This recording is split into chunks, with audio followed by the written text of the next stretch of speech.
all the most common, everything else is just kind of dispersed. And then my line is, well, what happens? Did you sell the house for too much? You know, do you think it's fair? You know, and I think there's a lot of differences and misunderstanding between how a consumer and an agent might look at value, and then how an appraiser is forced to look at value, because they're related but not the same. And for that reason, went to a longtime connection and someone who I truly respect in this business. Sue Burkholder has been doing this for a long time and has always been a super valuable resource to me and to us. And she agreed to take time out of her busy day to come in here and help to educate us about the basics of the appraisal process and everything. So I emailed out a sample appraisal report to each of you. How many of you have a computer with you? 4. All right, so I'm going to go ahead 5. I'm going to go ahead and make 1, 2, 3, 4, 5, 6, 7, 8, 9, 10, 11, 12. Yeah, I'm going to print them out just so that you can make notes. So I'm going to make 20 copies of that. Without any further ado, I would like to invite Sue Burkholder to spend some time with us. Thank you. Hello. Hello. It's nice to see a lot of new faces. I'm from Carlisle, lived in Carlisle. Well, I moved to big city of Mount Holly Springs once, but other than that, I've been in Carlisle my whole life. I've been licensed or certified since 1991. So I've been doing this way too long. It's always been fun, and it's always an interesting job. I've only had one day in the whole time that I've been doing this that I get up in the morning and did exactly what I thought I was going to do. You never know what you're doing. This morning I got stepped on and jumped on by a Bernese mountain dog. Was in the mud, you know, you just never know. So, but anyhow, what I did today, I brought along a sample appraisal report just so that you can. Are there a lot of new agents here? We're all new agents when it comes to appraisals. Okay. So just when you like, this is all the information about the property. Then they want to know if the property was under contract and what it was under contract for.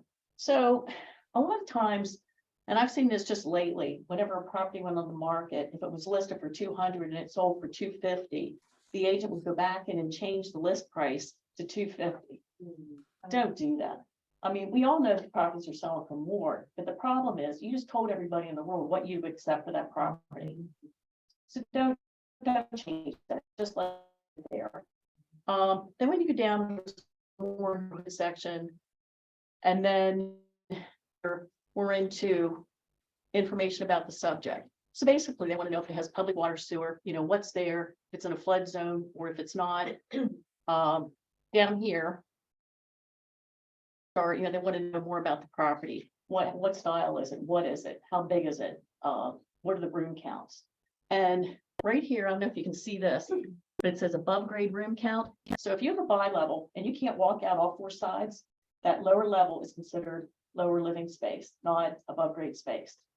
So if you have, you know, a bedroom and a bedroom and a bathroom in the basement, they don't count above grade space. You get credit for it on the second page, but it's not considered above grade space. And same with the square footage. It's just not considered. You said all 4 sides. Is that the okay? Yep. A lot of people think if you can see out a window, or if you can, you know, have a garage that you can pull in, that, but if the back's covered, it's below grade space. It has to be all 4 corners. So that's one of my questions. Yep. Okay, then the second page of the report. Oh, does everybody know what the ANSI stands for? Okay, it's the way we measure houses now, and the way we are always supposed to do it. So I think it's the ANSI, it's the American National Standards Institute that put this out. Basically, they're saying instead of measuring to, well, I used to measure like 12 and a half I took it up to 13. Now they're saying they want it to the nearest inch. So it would have to be like 12 feet, 6 inches.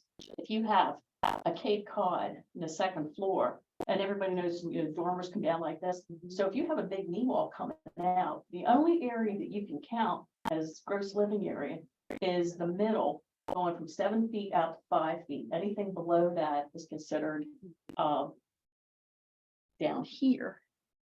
So from on this is the adjustment grid. So you have your room count, square footage, and that's above grade square footage. So I would have a Cape Cod that had, say, 300 square feet that was the, 5 or the 7 by 5, that would work.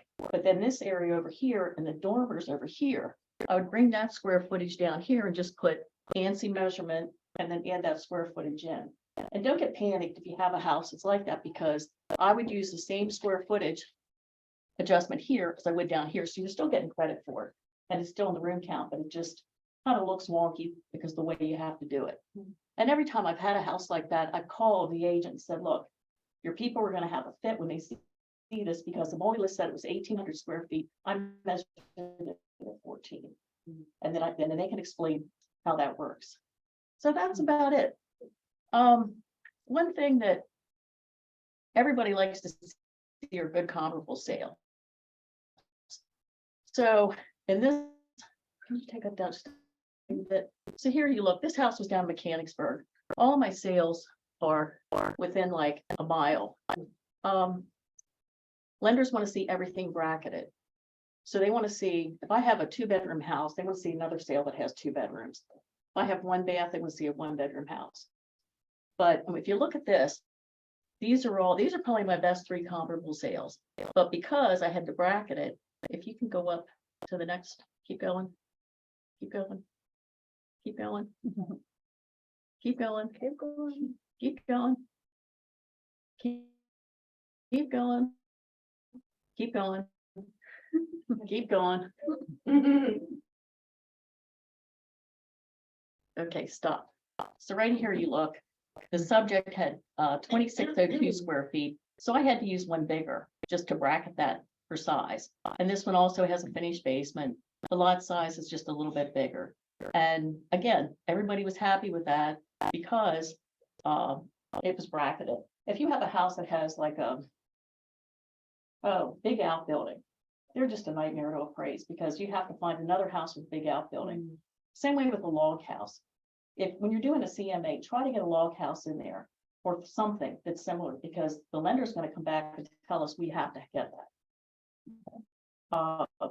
If you have a house that you just can't figure out what to do with it, call me, because I'll figure out a way to get this thing to work through.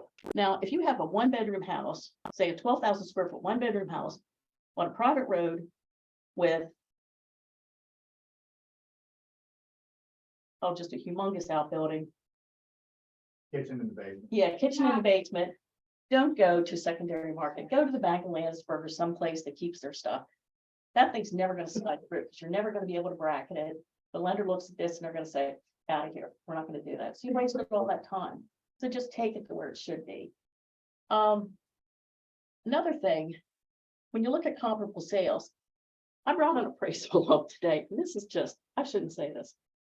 This thing's terrible. So it's awful. Here are my comparable sales. 23 East Yellow Breeches Road in Carlisle. 190 Shadow Drive. Whoa. Different township. It gets better. 3713 Lime Kiln Road, Chambersburg.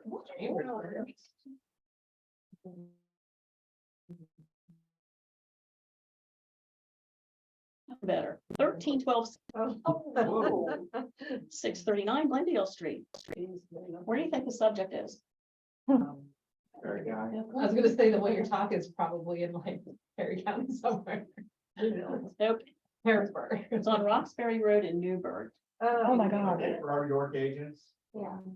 this is like taking something from one side of the orchard in Cumberland County, something from the orchard.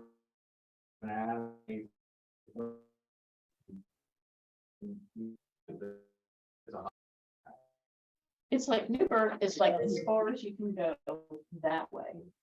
But why would I use, these sales are so far apart. We have 15 miles, 16 miles, 11 miles, 16 and 16. No, Okay. it's a two-story. It was a two-story that was 43 years old.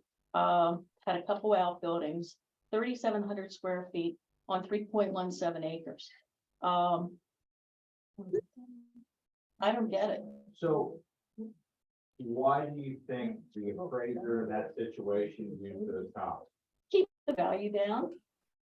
This is, I'm going to court on this. Why do you with think this. they were trying to keep the value down?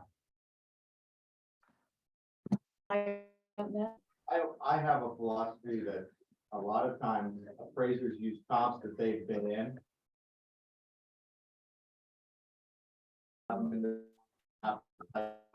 But why? I mean, I just, I mean, I looked at this and I got this from an attorney. There, these long story, anyhow, this appraisal was done back in 2019. So now they're going after the person that, family situation, person that bought the house is trying to kick out their parents. And they want me to prove that the house, first of all, they asked me to review the appraisal. And then I'm doing an appraisal now based on the same effective date as of this appraisal back in 2019. I found 6 comparable sales. But, That all. and your the other markers are in here. One's like a mile. I just don't understand why they wouldn't use this. Would the ones down the road produce a higher value? No. Well, I don't know at this point. I don't know. All I've done is gather sales, but I'm not sure if they come in higher or whatever, but all they asked me to do was this appraisal as of the date of 2019. But You primarily, when you sit down, are you looking at particularly just from a conventional house situation? But how far out do you like to see? Like if I leave a little booklet, like, hey, this is how you get this price. How many miles do you think would you go out and would you start there? it depends where you're at. If I'm in Center City, Carlisle, guess what? I'm gonna find something in Center City, Carlisle. I'm not gonna go to Newburgh or Grayson or any place like that. If I'm in Big Spring School District right now, I just finished an appraisal for ranch style house. You have ranches anywhere from, start out at 110 up to like 250, and then you jump to 350. There's nothing in that medium gap. So in that case, I go back through the STEB report or courthouse records to find out, find other sales and then kind of get those to fit in the middle. But it depends on the area. Like something rural, you might have to go, if you're appraising an odd property, you might have to go 20 miles. Sure. But when you have sales in that area, you use sales. And when you said about taking a packet, giving it to the appraiser, that's wonderful. I mean, I love those packets. I actually brought one along that somebody gave me. It was like back in 2016. This property was a PUD. They gave me all the PUD information, who to contact, how many units, their listings, just everything that they used, with comparable sales and a copy of the deed. It's like, You just leave that at the house. yeah, just leave it at the house. Just leave it at the house. Yeah. I have a couple agents that they'll always email me stuff before I go out, and then I have it. And then too, if one thing an appraiser doesn't want to do ever is cut an appraisal. If you get an appraisal cut, I'm working hard on that appraisal to make it work. I mean, Justin, when the market was going crazy, we had a couple conversations with like, how can I do, how can I get this thing to work? Yeah. And you try. I mean, you really beat your head and try. And it's always nice to know what the agent was thinking. If I can, if there's something I missed or just something that I didn't see in the property, I'd be more than happy to go back and revisit that thing. And again, I don't just send it out the door till all parties involved know what's going on, or at least the listing agent. I mean, it's just, we're all kind of in this together. But, technically, I'm really working for the lender, not for you or for the buyer or the seller. But it really is, and you have to make it work. So if you're within a particular milestone, how far back do you go? What if you're struggling with inventory? I know it's customary to go back 6 months. If it's just not there, but I mean, how far back is too far back? It just depends where you're at. You know, you can go back, I have a lot of, I'm still using stuff 6 months to a year old just because of lack of inventory. Right. And then if you've got something that's really, you know, just a crazy property with big outbuildings or whatever, or, you know, you can go back, I've gone back a couple years just to throw that in, just to kind of help it get slide through underwriting. But, you know, technically ideal, it's just like North Middleton, Hampton Township, Upper Allen Township, that whole area. They're so easy to appraise them because you have a lot of sales. You get anywhere in the outskirts and, you know, and I don't know about your county because I don't cross county lines, mountains or rivers. But, you know, it's just, sometimes it's hard to find sales. Like you're in Gardeners, you've got a 2-bedroom log house on a half an acre. It's. You're going all over the place. Yeah, to you're- find you're something. trouble. Yeah, you really are. Log home. Yeah, log homes are just miserable. Yeah. Lenders don't like to lend money on them just because, you know, if they get that property, they will lend money. They don't want to manage properties. So the last thing that they want is a property to come back to them. So they try to keep it. I'll slide it under. I have a newbie question. If Yeah, you don't mind. You were referring to bracket. Can you Yes. explain to me what? Okay. that means? When we bracket, they want, if your house is a 1/4 acre, 3-bedroom, 2.5 bath with a 2-car garage, they want to see the exact house, okay? Or they want to see something that's bigger, that has 3 garages, maybe 3 bathrooms or something like that. Okay. Then if possible, if you can find something smaller. So what they don't want to see is if you have all plus adjustments. Because if your property's small, or if your property's big, my sales are all smaller, I'd be adding to that. Right. So when they look at that, they think, well, somebody could have an inflated per square foot adjustment, and that's why that would keep taking that up. So that's why they want, you know, higher, lower, smaller, bigger. Right. So Thank you. oh, you're welcome.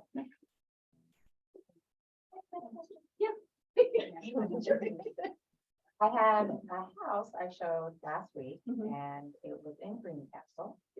Functioning house, 3 mini split. They called it a 4-bedroom house. The bedrooms upstairs were all bedrooms. Mhm. None of them had closets or wardrobes. None of them had a hardwired heat source. The mini split was in the hallway and that was the source of the heat and the air conditioning. What's up? What are you doing with that? Well, don't go out.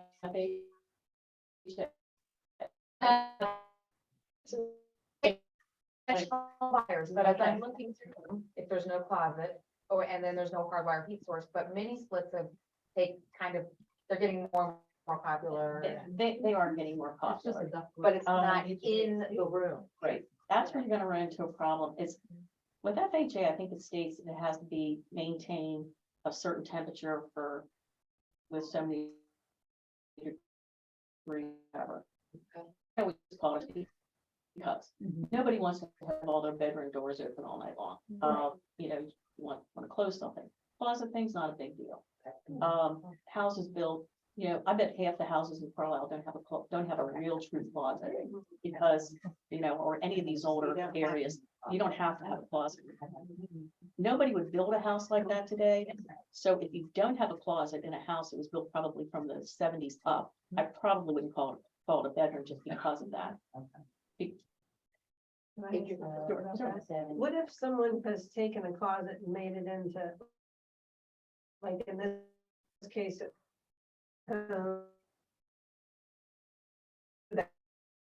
then they built it, could you call that a bedroom still, or?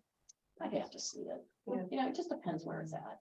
I mean, Technically, you can store stuff in it. well, yeah, you Yeah. could. It could still be, Right. it could still be a bedroom. It could still be a bedroom, but it still could be a closet. Yeah, I think that could work. And could you put a wardrobe in a room Yeah, and call it a closet? yeah. basically? Well, I don't think that it needs to have a closet. It does. Yeah. So, I'm thinking No, I'm thinking. again, depending on the age of the house. Mhm. Nobody would build a house today with a bedroom without a closet. Houses built today, you don't go walk through a bedroom to get to another bedroom, to get to another bedroom, to get to the bathroom in the back. They would have, they just don't build houses that way anymore. again, a lot of these old houses were built when they didn't have bathrooms upstairs. So a lot of times they just took the smallest bedroom in the back and said, guess what? This is our bathroom. And kind of worked that way. But there's still a lot of houses out there like that.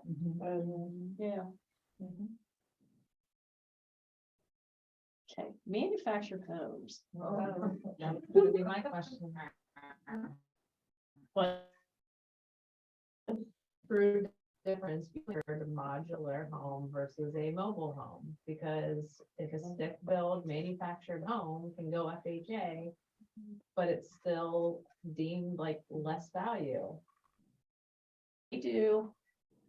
All we're saying, they want to know what it is. So if you have a house that, if you have, when I look at all the sketches all the time from all these places, and there's a house right down that way on Channel Drive, I think it is, that not one mention that it's a trailer mobile home. There was a 12 by 60 section in the middle. Then there's another piece off the back, another piece off this. And there is a basement that's underneath it. But when I called the agent, I said, okay, this sure looks like it was, but it's not anymore. Well, I used to always say I can't make my golden retriever be a poodle. But now I have a golden doodle. So I can't make my puppy a cat just because I say that it's not anymore, or because I added something to her. She's always going to be a poodle doodle, not a cat. So, I mean, that's exactly what it is. You put all these additions around it, and it's going to be a manufactured home with a stick-built addition. Anytime those little PUD plates on the outside are removed, you have to have a structural engineer come in and look at it to make sure that the whole house hasn't been compromised. So if anybody wants to attach anything to a mobile home, tell them to sell it, take it out, pull it out.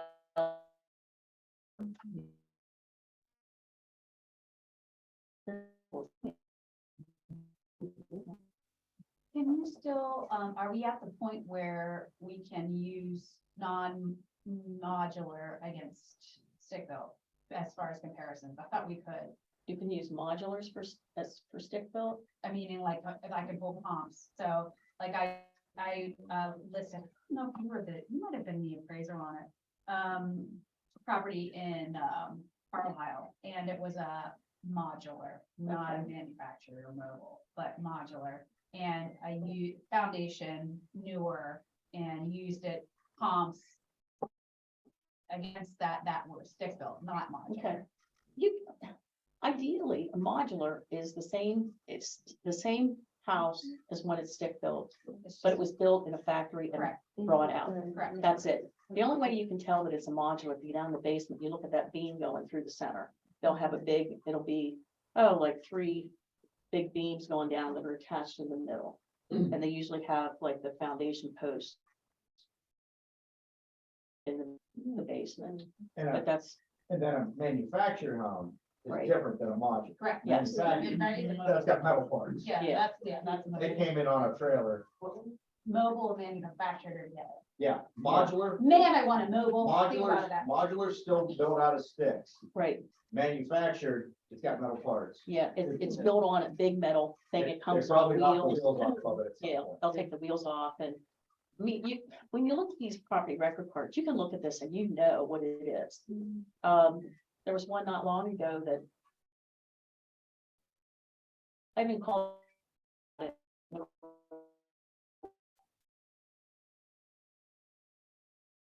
manufactured, but it's still, it's a manufactured home. But And the reason this is important for what you do is you report, you either California Right. or Detroit. They need to go look at this property from 1,000 miles away. and we take pictures of everything. I mean, if there's a crack in the sidewalk, I'm gonna take a picture of, especially FHA. I just finished one the other day that I had 12 pages of deficiencies, pictures that had 6 pictures on a page. And I'm like, how can anything be this bad? I mean, and the agent's like, well, I thought it was just health and safety. I said, yeah.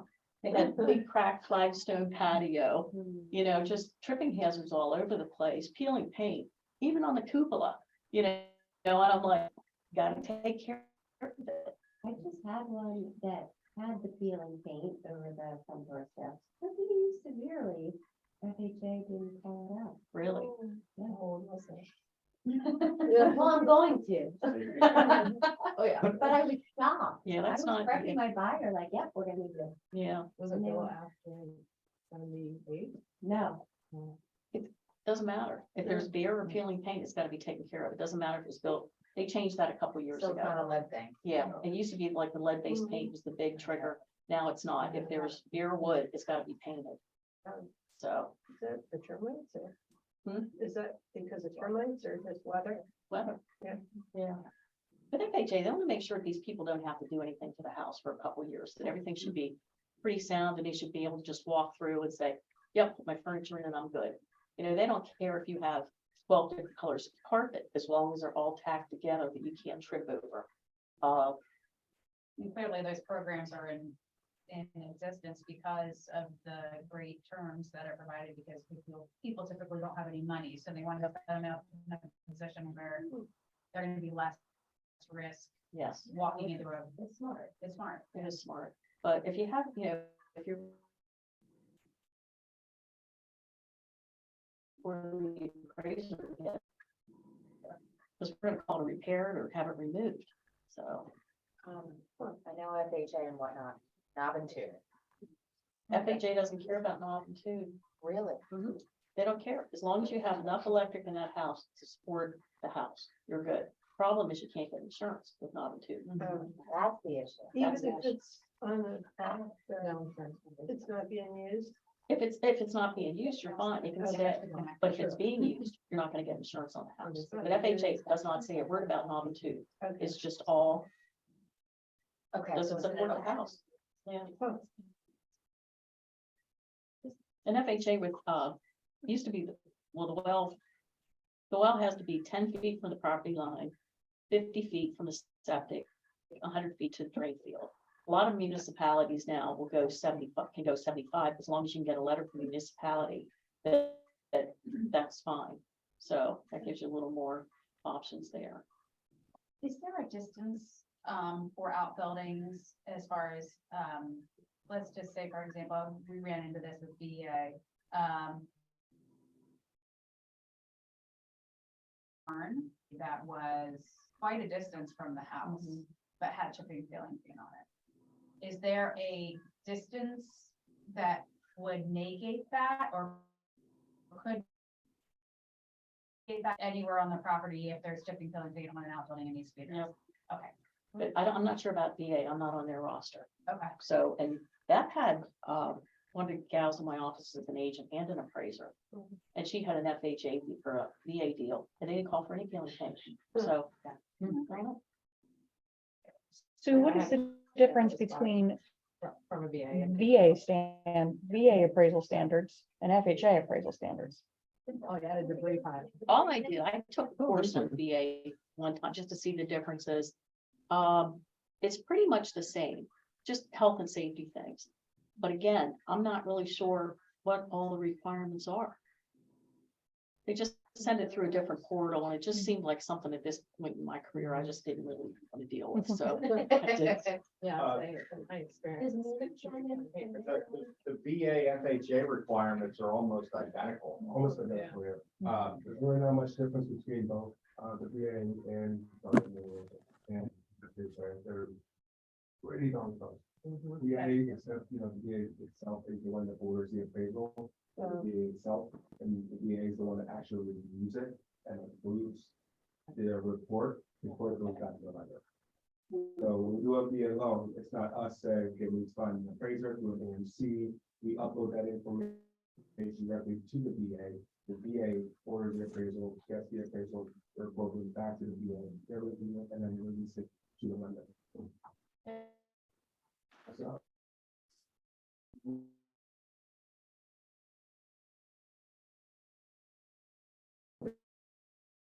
Grade, the base I just said, look at it, and first I got to find cool with it. If it's on the cusp, they'll say, no, it's good. Okay. Yeah. Rural House, USDA has same guidelines as FHA. So you have to, make sure all the boxes are checked with that too.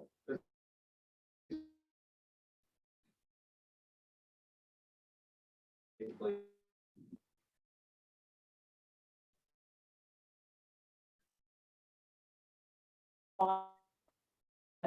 housing or condos or it's just family conventional loans, which is kind of stupid. They should have just said, you know, y'all have to do this.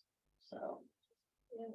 So I don't wanna jump into your agenda, but one of the common things that happens to me is, you know, or that questions that I field are agents are saying, I don't understand this. I'm gonna call that appraisal. I need them to make this change.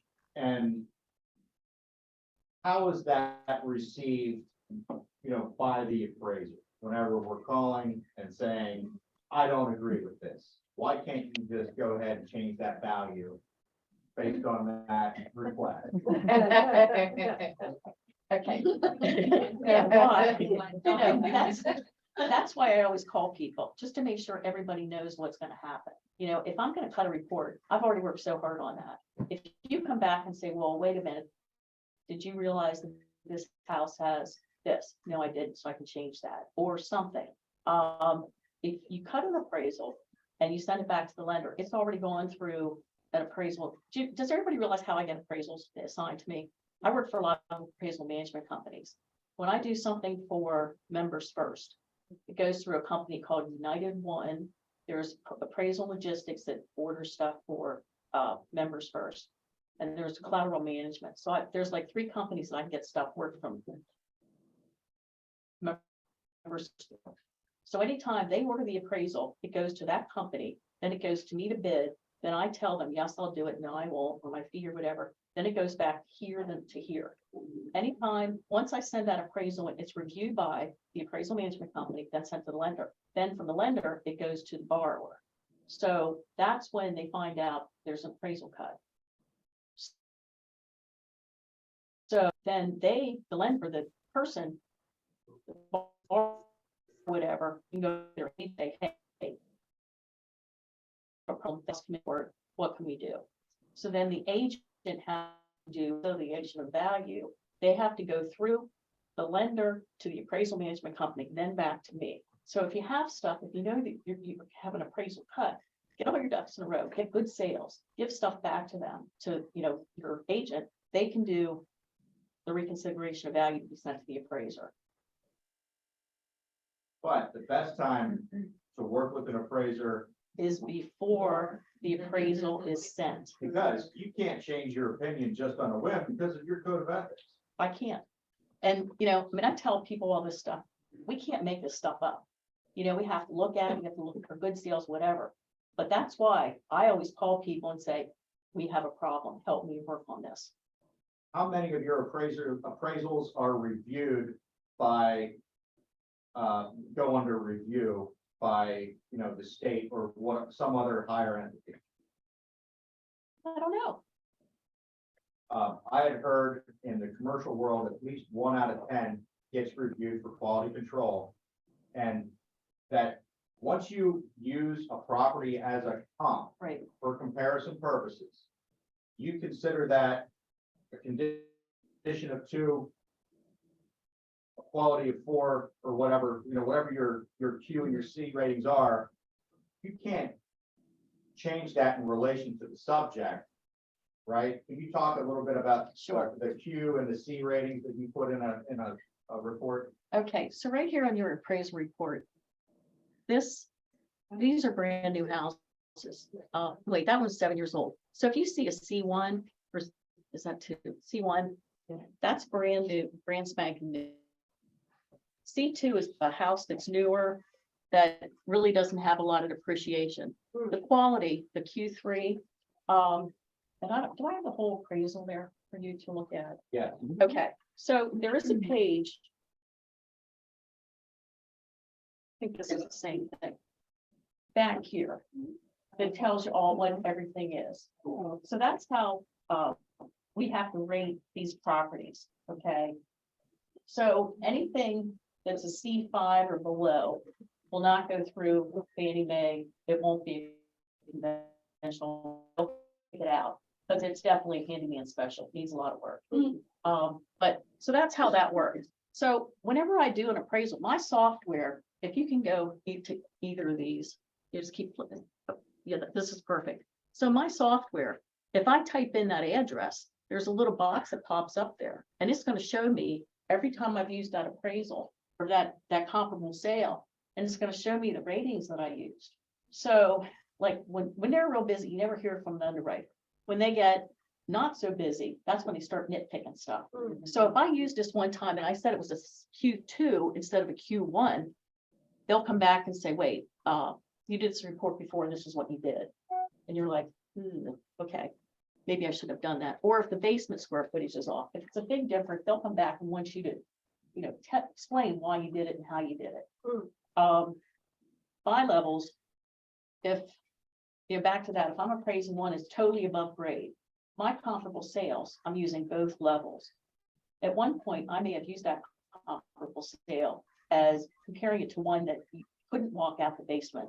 So I just used this level, and then I considered this basement level. A lot of times they'll come back. I always just put a phrase in there. This property was used, or this comparable sale was used before as, totally above grade with a totally above grade square foot. And in this instance, I'm comparing it to a property that doesn't have an exposed lower level. And then that kind of slides it right through. But they look at these things all the time. They look at pictures, everything. So if your property the subject property is a lower condition compared to the comparable properties, you have to make an adjustment. we have to make an adjustment. Yes. So that's where those Q and those Cs come Right. in. Whenever they did this form, probably 10 years ago, they wanted to just make sure everything was standardized.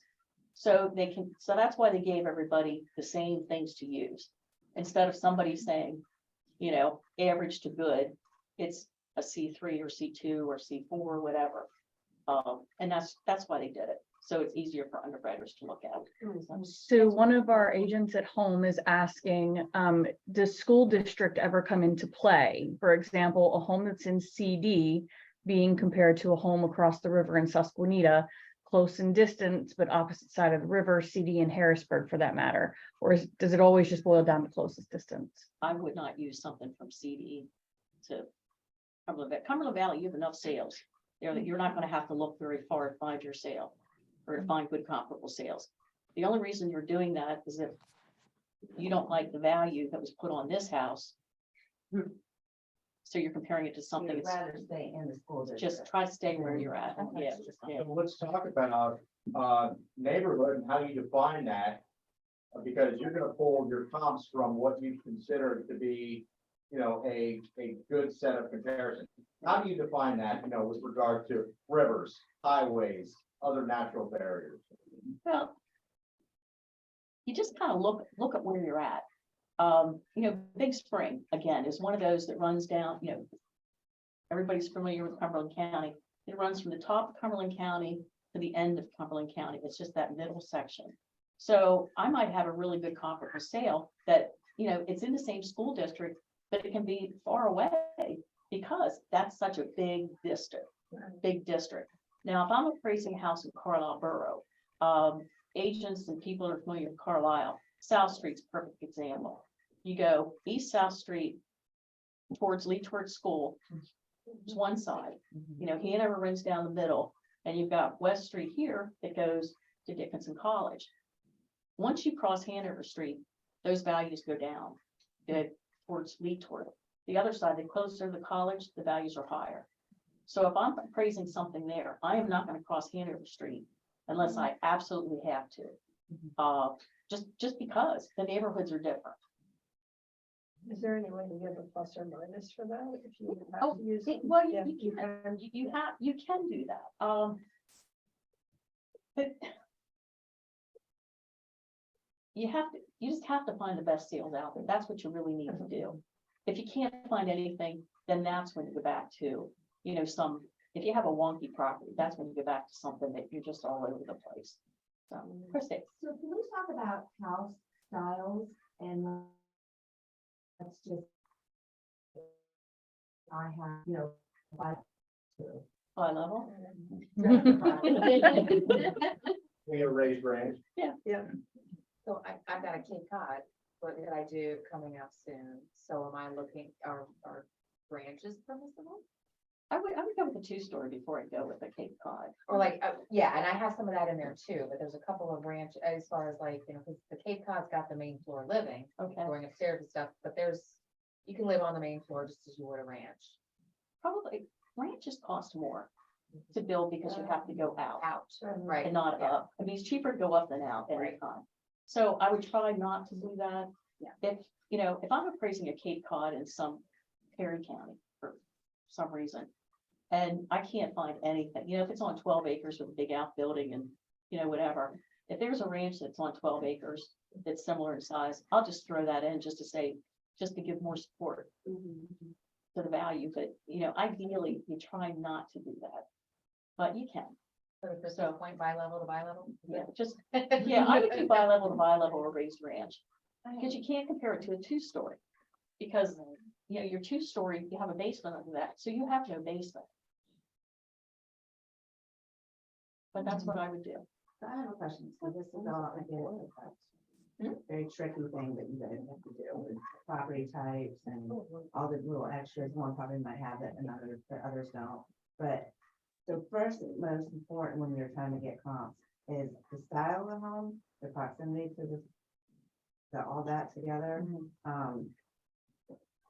Numbers of bedrooms and that is not as important. Is that where you kind of take? It's important. I try to keep. If I'm appraising a 2-bedroom house, I have to find at least one comparable sale that's a 2-bedroom house that supports the value, because I need to Might not have bracket all that. that other stuff. with Yeah, it. I have to bracket that bedroom count. Same way, but you just try to find something that's similar. If you have a 2-story, look at 2 stories. And, the way the MLS is set up right now, it's so easy to search properties. You can go in, put your search param, for your size, your age, number of bedrooms, garages, all this stuff. And you plug that in and you can find your sales. Oh, that's a good, what about age? So when comparing one to another, You try to stay, I try not to, which I did in this report, I try not to compare, like a 5-year-old house to a new house. Sometimes there's just no way, you just have to throw that in to get, another sale or two. I've been in a lot of, like 20-year-old homes that were just beat up, that looked like they were 50 years old. So if you have an older house that's been completely remodeled, you may want to just compare it to some newer homes. I mean, newer, not, like a 50-year-old property versus maybe it's 10 or 15-year-old homes. But it's always nice if you can find, typical houses, like Face Circle, those houses are all the same. The only thing that you're gonna have are a couple, these are all townhouses for people that don't know what they are. They're, semi 2 together, they all have a basement, they all have a fireplace in the basement, they all have the same bedroom, bathroom count, everything. The only thing you're gonna have, some have central air, some don't, some have a finished basement, some don't, and the condition, that's it. So that's, in a perfect world, that would be. so what if you're trying to find one that has a little bit of land to it, but your comps don't have land because of where it's at? How do you adjust for the land? You can adjust for the land, but again, depending on the lender, you're gonna have to find something with a similar land. Yeah, Even if throw it's it. a different kind of house. Yep.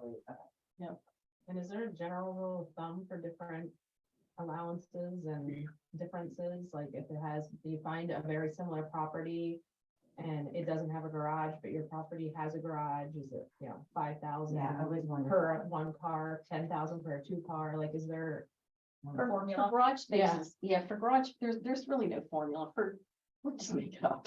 You know, I said we can't make it up. That's what we wanted to hear. No, Yeah. yeah. Last, what we wanted to hear. We do that too. So, for just like your typical, say, 1,200 square foot range with 2-car garage, I usually make like $5,000 per car adjustment. If I'm in you know, a $2 million house that has, you know, a 4-car garage versus one that has a 3-car, it's gonna be a nicer garage, it's gonna be bigger, so I might use 10,000 for that. So it kind of depends on the value of the property. But, you know, just your typical house, just $5 per 5,000 per space. Years ago, Art Callum gave me a sheet of adjustments, standard adjustments for properties. And I said, where'd you get this, Art? And he said, I got it from the appraiser who trained me. And, you know, it's been passed down since 1980. And they're relatively They were still the safe. same. But I think every appraiser has those numbers from the appraiser that they trained under. And they all started with one guy in Hoboken or something. But, and I think I took that list and burned it. And I think he gave the same thing to Vince Malott, and he used the Yeah. same thing today, and you know, it's all out there. Yeah, but you have to make it, like, we used to always make, like, for an average house, it was like $20 a square foot. Now, this was years ago. Right now, an average house, I'm making a $40 per square foot adjustment. Something that's really nice, you know, again, that $2 million house, I may make $100 per square foot adjustment. What I've been doing recently, it seems to work. Whatever above grade space number that I use, if it's $40 a square foot, I'll use half of that for a finished basement, if it's, you know, nicely done. And, you know, it could be done the same as the upstairs of the house, but it just doesn't have the same utility. Everybody wants to be by the kitchen. I guess that's to get to the refrigerator or what, but everybody wants to be on that first floor. And they're not gonna use that lower level as much. You know, when kids get older, you know, first kids want to get away from this, they want to go down, then they want to be back up. Some of these finished basements I've seen more in flip houses, where they just put like maybe vinyl plank down and then it's block wall, and they spray paint the ceiling. Is that an actual finished basement?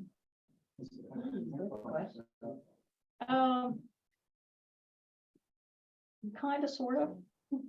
You know, it's one of those where, you know, you have a floor, so you can make an adjustment and just say, you know, vinyl plank in basement, painted walls. And then you would make another adjustment above, like here, under the basement adjustment, I would probably just say not finished, and then take off or make an adjustment here. Then down here, I would put, you know, flooring in basement, and then add that number in. So you're getting credit for it, but not like it's finished basement. Improved space. Yeah, What about pools? I'm sorry, what? Pools? Like, are there adjustments, like if you have two homes that are exactly similar, one has an in-ground pool, one doesn't, like, how do you do that? Pools are pools. It's interesting. Years ago, we had one lender that right on the first sheet of everything they sent, letters about this big, no value given to pools, outbuildings, or detached buildings. So that's kind of long since gone. But it kind of, again, depends on the house. If it's, you know, your 12,000 square foot rancher, how much more is somebody going to pay for an in-ground pool? You know, they may pay, you know, if you have a $200,000 home, nobody's going to pay $50,000 more for that pool. But if you have, you know, an $800,000 house, somebody may say, yeah, that's a nice pool, I'm going to pay $50,000 more for that. So it kind of goes with hardscaping and good landscaping. Right, It goes right. with overall condition more than an actual. Yeah, it does, but hardscaping is very expensive. Yeah. And you look at what some people pay, and then you're shaking your head and you're thinking, oh my, how am I gonna make this work? Yeah. But, you know, and that's when you try to find, if you have a pool and hardscaping and all that, depending on the value of your house, you're gonna be able to find something that has all that. And which makes it easy, because your adjustments just kind of fall in line with. What if you're having problems finding comparables on the MLS and you go into the public record and you find a sale that fits neatly? You know, I've had different reactions when supplying that as a comp to an appraiser. Like whether, you know, about exposure to the market, because it was a private sale. What, do you have any words of wisdom on that? I'm working on an appraisal now that is just kind of a goofy property. And I had to use, I think I have 7 sales that I started with, picked one out already. But 3 of those remaining 6 sales were from the courthouse records. because I couldn't find anything that fit that little thing, and it was, just kind of a quirky house back in Newville again, 3 stories that it was a Amish house and had a bunch of outbuildings, and trying to find that, I think they were like, oh, I don't know how many square feet of outbuildings, but just try to fit that in slots so that it goes. And you just say that the courthouse was your search, and you drive by, take a picture, look at the condition, and kind of go from there. That's all you can really do. So same with log homes. You can find those in the courthouse records pretty easily. And if you ever have something like that wonky, I have this program called Courthouse Online that I can search the courthouse records from my office, and I can put in different search information. So if you're ever looking for a log house or something like that, just call me. I'll help you out. Geodesic Jones. Never done one. I don't even know. Are there any around here? Yeah, there's one up at the end of, Weinberg Lane and, Amherstburg. There's, there's a couple. Okay. They look like golf balls. See, that's why I don't cross rivers or mountains or county lines. Yeah.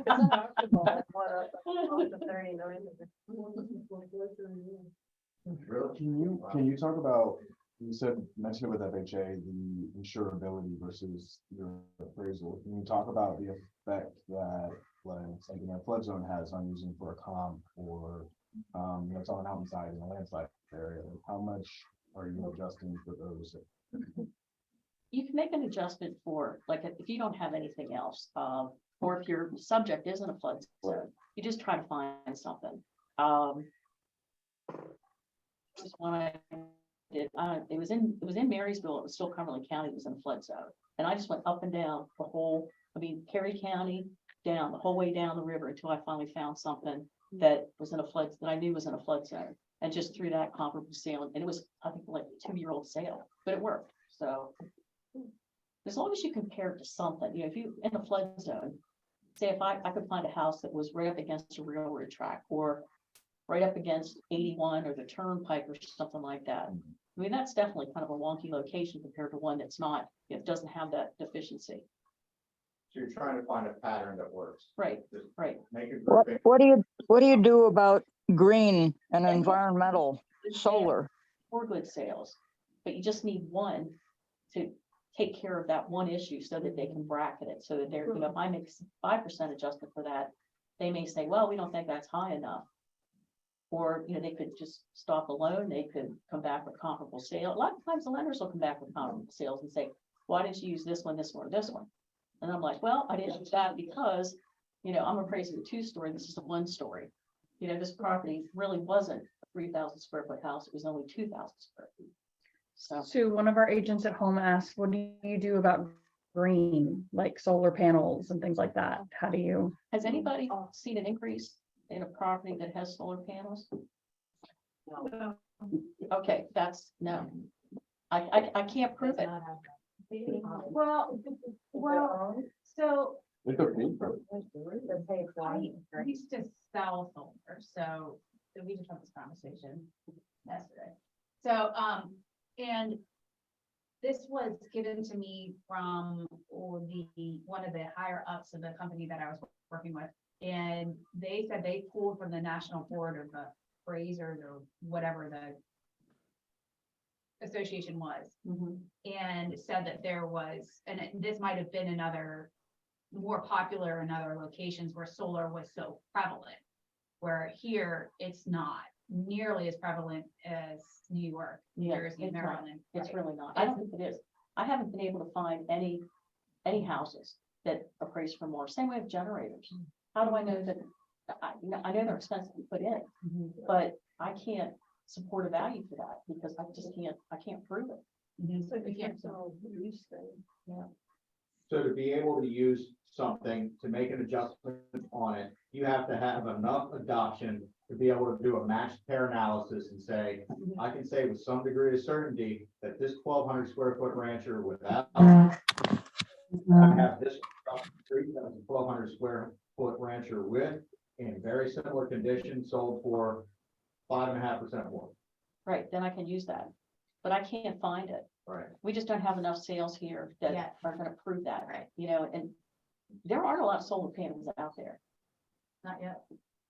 But I think at some point in time, they may be, but every time I appraise anything with solar panels, and I got kind of a little brighter on this.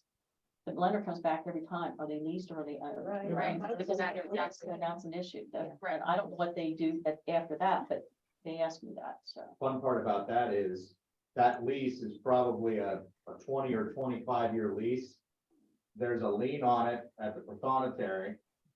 And that's gonna count against that borrower who's purchasing it. It's gonna Right. count against their debt to income ratio. So it's actually a detriment, right? Oh, No, yeah. not at all. We've had that happen. It shouldn't at all. So it shouldn't, because it's just like, if you're going to government financing, Right? yes.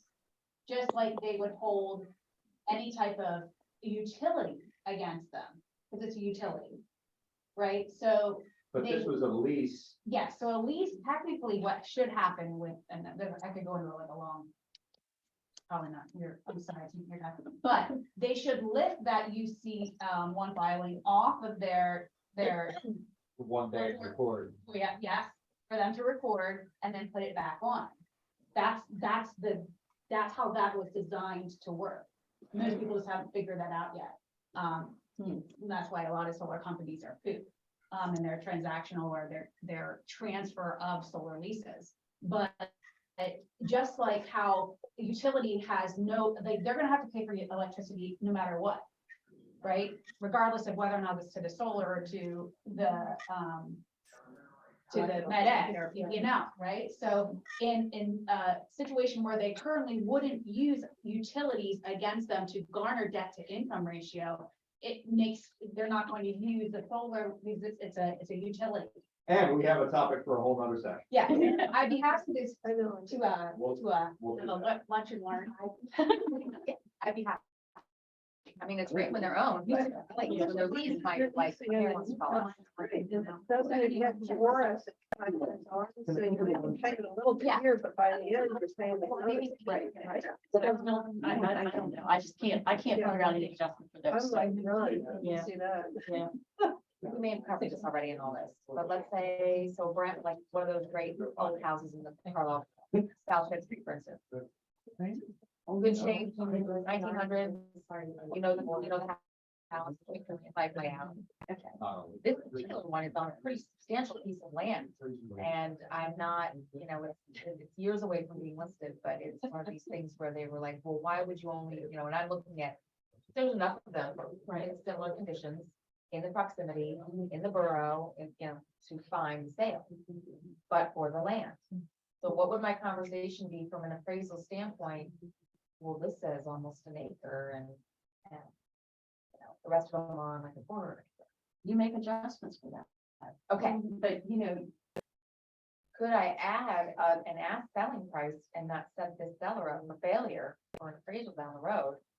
Because we're inflating it because of land. well, I think in the borough of Carlisle, people would pay more for an acre of land versus I don't your know, little I don't- tiny, whatever.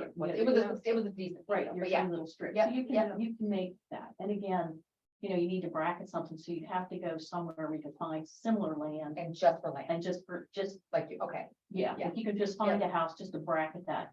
Again, it depends on where these appraisals are gonna end up. If you're going to the Bank of Landisburg, they don't care. I mean, I shouldn't say they don't care. They lend money on the borrower, not the property. But a lot of these places, they're lending money on that property, any type of insured financing, whatever. They're gonna go over these things with a fine tooth comb. And that's when you get into, you know, you have to have all your ducks in a row. Or explain why you don't have that big lot size or something. As long as you explain it, you're good. They kind of, you know, they'll accept what you're saying and whatever, but you just have to try to figure it out and just kind of explain what you're doing, why you did it. Couple other questions. How do you determine between suburban and rural or urban? Oh, my. USDA map. Does it, I mean, I don't know. I think Carlisle is kind of a suburb of Harrisburg. Right. So I always use anything in the borough of Carlisle, anything like North Middleton, South Middleton, whatever, that's kind of suburban. When you get into, again, I'm gonna use Newville again. Newville is a suburb. You get like a mile out of Newburgh, it's rural. I mean, it's just, there's nothing there. So it all depends. So what about a residential subdivision? Would that be suburban or rural? Depends on the subdivision, size of the lots. Where it's at. Think it's a township, for example. Okay, so I know I was gonna bring that up. Oh, what the heck is it? The one Ashton and I know. Clarendon, Linda, okay, Clarendon, Clarendon. Is it rural or suburban? Crapshoot, right? It really is. The only, anytime that they see something that's rural, that you can, Fannie Mae guidelines say you can go further and out further and longer if it's marked rural. If it's suburban, they want you to kind of stay tucked in closer to So your you can property. travel further for comps in If it's time smart. and distance. If it's marked rural. So that's why the Got it. other concept might have worked. That appraisal there that was pulling, that was just ridiculous. That was just stupid. Okay. I mean, there's no, there, again, I found all these sales that were right there. They Yeah. all had land, they all had buildings, they were all Yeah. similar age, style, everything. Okay. And she uses the house in Carlisle Borough for, Newburgh, there's just, So utilities would probably play into that. they do. You try to stay, if you do something with well and septic, you try to stay with well and septic. Every once in a while, you just have to use something that has city water sewer and then compare it to something that here, with well and septic, that they make an adjustment for that also. But then it's kind of a catch with that because your lot size is bigger because you had to have well and septic land and you're adding in for the well and septic versus city water and sewer. What about housing trends, property values, demand, supply, marketing, marketing time? That's pretty statistical, cut and dry. Right. It seems to me that, property values, every appraisal should have said increasing for the past 30 months Right. or longer. And But- that's an old appraisal. That's why it probably says stable. On that. No, Oh, it does? Okay. but demand and supply, that's the only one that might be a little bit of a judgment call. Is Yeah. there anything, kind of cut for that one? There's no inventory right now. So there's definitely a high supply for or a high demand for the supply that's out there. Did you, in the packets that Justin, that you have us, we recommend putting at a property, we should take into account that would you take into account, something that's like, by the way, we had 20 showings opening weekend, this is 10 offers. I mean, does that factor in at all?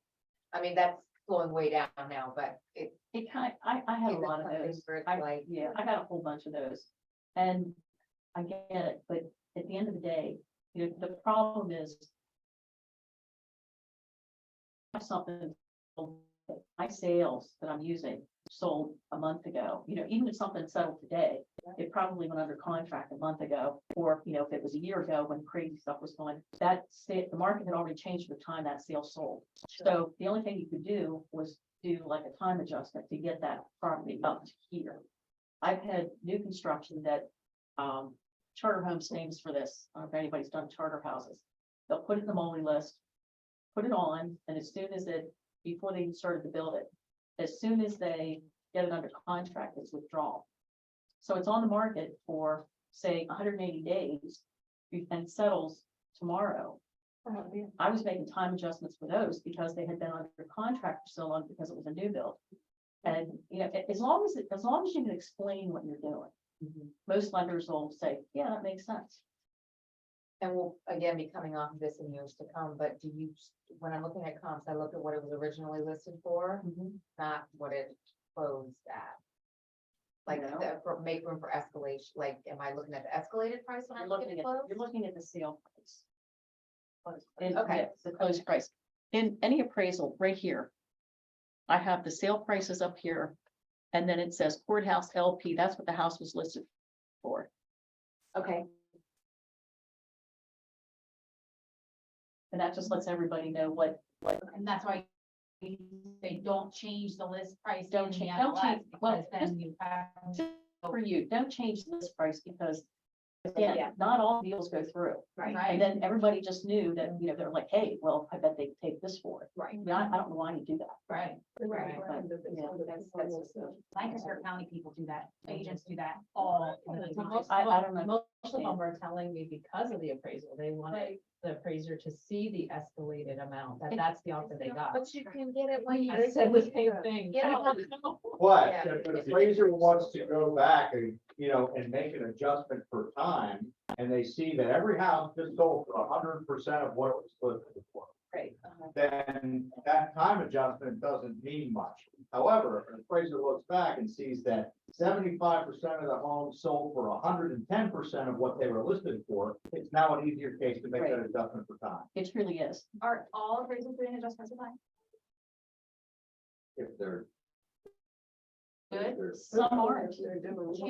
You teach all the other people out there. I know.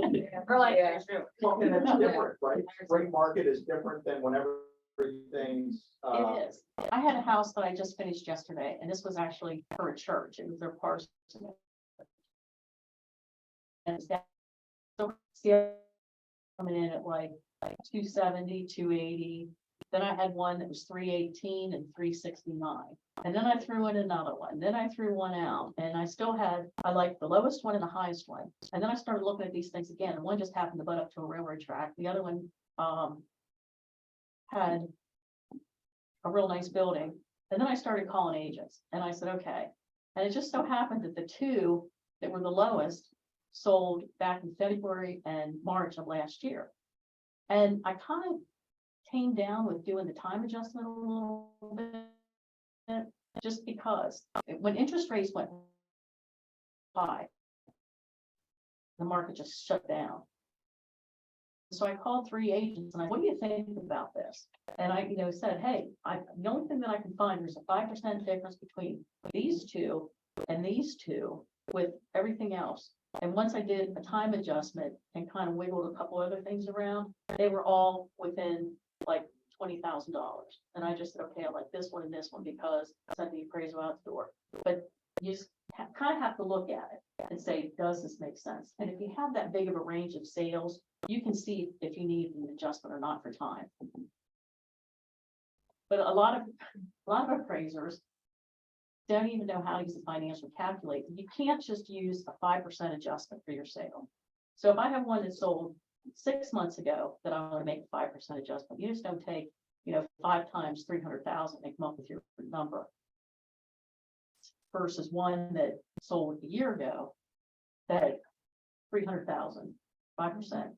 I'm going to have a 6,000 adjustment for both of those, when this one should actually be a lot higher.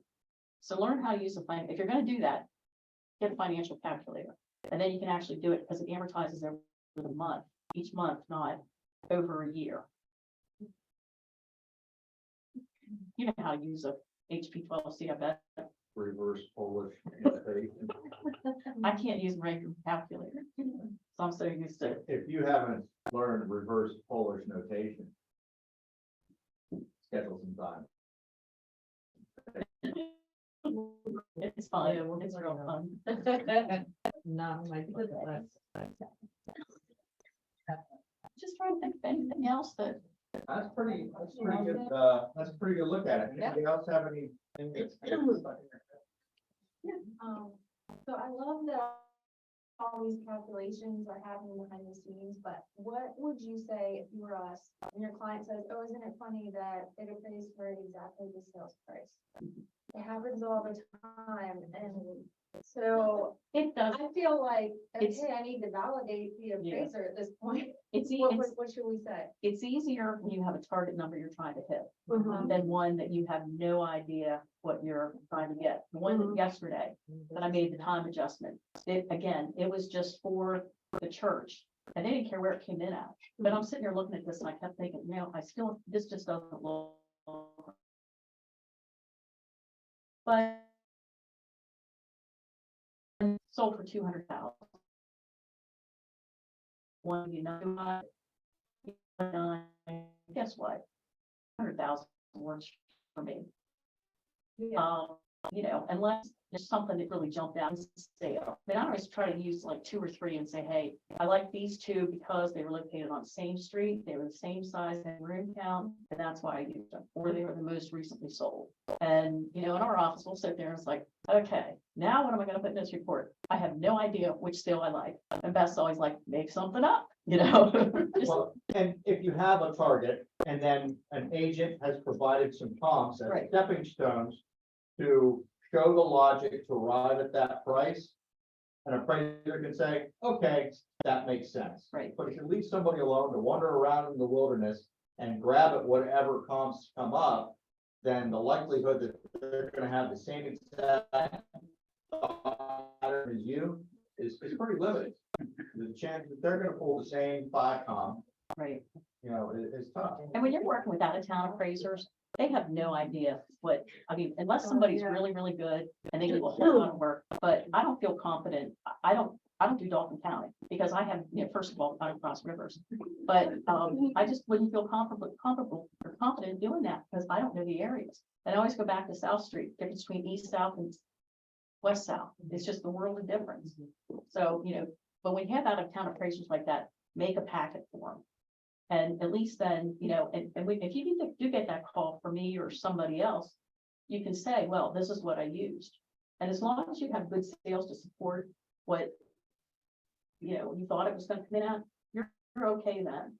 And if you But- have a specific neighborhood, maybe make the notes that, you know, market participants view this neighborhood as exceptional because, Right, and why you grouped comps from that area instead of crossing Hanover Street or Market Street or Yes. whatever, and why that is a neighborhood. Because if you get a York appraiser who comes to Carlisle and appraises a property on the corner of College and South Street, and this is the mark, right, they, that, you know, that's different. Or if they go to York, you know, if Sue would go to York, it would be the same as, you know, trying to set a price on a house. yeah, it's just, know where they're coming from, who the lenders in the town. Use a local lender. Oh. but then again, you can't even guarantee that No. because, Yeah. you know, they go through all these appraisal management companies and if you have some wonky property that we had one come through the other day. It was 2 very nice houses, like one was built in 2010, another one built in 2015 on 100 acres. You know, one well, one septic, hold on, I'm just like, I don't even want this thing. So, you know, we let that go and Beth and I both said, nope, not interested. And they'll probably have to give it to somebody out of town that doesn't have the records until they get there. They're gonna say, oh my gosh, there's 2 houses. Because we won't know who the. You- You should Well, have. you should know have a if- re- From showing time or Well, whatever. and that's why it's important to collaborate between buyer agent and listing Right, agent. right. Compare notes, ask them for comps, you're working together, you're a team of rivals to get that done, so cooperate together and make it happen. And again, let the. I'll work. House and, you know. You can Newville. I'm done looking, I'm done because I work and you didn't do it. Yeah, and I can't stress how hard we work, praise this work. Because you just, the whole time, but make sure you didn't miss anything. And you don't want to, you know, just upset somebody but have to, because again, I found, and I don't know if this is a lot, I don't know, it's worked in the past, but I've got 2 appraisers that I won't work with, won't do it. So when I get a request from those appraisers, I will call the lending institution and I will say, I'm sorry, but I will not allow them to have access to the property. I will and not that's allow fine, them. you can do So we that. have that power as, not power, but we have that choice to guide our clients in that, our seller clients, and sometimes our buyer clients. Now, as our buyer client, we oftentimes won't know who the appraiser is. Right. Because we're not receiving the request to show or to request for the appraisal. But I oftentimes will have conversation with the lender, the buyer's lender, and just say like, these are the reasons why. And if they're an out of town lender, I don't recognize who they are. And or, you know, I always make it a point that just because someone says they're going to, or they picked up the appraisal report, doesn't mean that you need to honor that. Like you could say, no, I'm asking you to put it back in the pool for the. And with us, the officer will send out an email to both selling and the buyer's agent when the appraisal is ordered. So once the appraiser, here's your name, here's your phone number, here's your email. So the selling agent, the buyer's agent, both know who picked up the appraisal. And then you guys. You notice like if there's someone that you don't like, you know, that happened where the agent like, not, this person is never coming to a single house of mine, they're just never around in. So then we were able to call the agency and say, hey, there's an issue in the past between this appraiser and the agent, and we get somebody else. And then went back and got another appraiser come out. You'll get an email from the prosecutor saying, no, appraiser was ordered, here's the question. And they can tell you no, like, you have to have really good just cause for not letting that appraiser come into the property. Who else would we do? Wow. I remember coming right out of COVID, I listed a house, I went to some clients, I said 460 is your number, and one of my competitors went in there and said, no, this thing will sell for 485. I said, okay, but I'll list it for that, but I think 460 is the number. So we had competing offers, no, 360, and it sold for 415. Sue got the appraisal. She calls me and says, Justin, I can't make this work. I said, Sue, I can't blame you. I can't make it work either. Yeah. So we came up with the same damn number and, Yeah. you know, you're just sometimes it's be prepared. Conversation with your seller. Hey, here's what I'm seeing. Keep in mind, it's not just getting it sold, it's getting it financed because that lender needs proof too. And, you know, that's Sue's job is it's like a court case. It's not what you know, it's what you can prove. Yeah. How I live my life. Right? Thank you, Sue. Thank you. Note 6, Cassie put a notepad under somebody's chair. I have no control over it. That is who gets these wonderful fresh eggs that were just laid by my beautiful girl. Shake under or set up.